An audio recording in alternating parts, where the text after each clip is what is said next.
இப்போ ரெண்டா? இன்னைக்கு நம்ம தூங்கின மாதிரி தான். இவன் ஏன் இங்கே உட்காந்து அழுதுட்டு இருக்கா?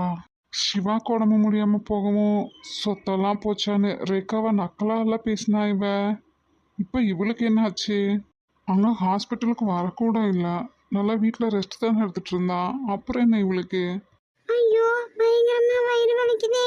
பார்த்தா பார்த்துட்டே இருக்கான், ஒரு வார்த்தை கூட கேட்க மாட்டானே.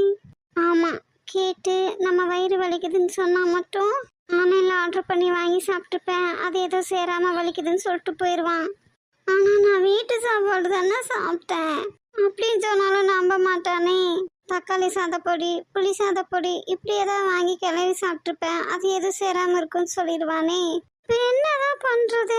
ராத்திரியே ஆயிடுச்சு. இந்த தாய் கிழவி கூட இருந்தாவது ஏதாவது கை வைத்தியம் பார்க்கும், அதுவும் இப்போ இல்லையே. சரி பார்த்துட்டே நிற்கிறான், ஒரு வார்த்தை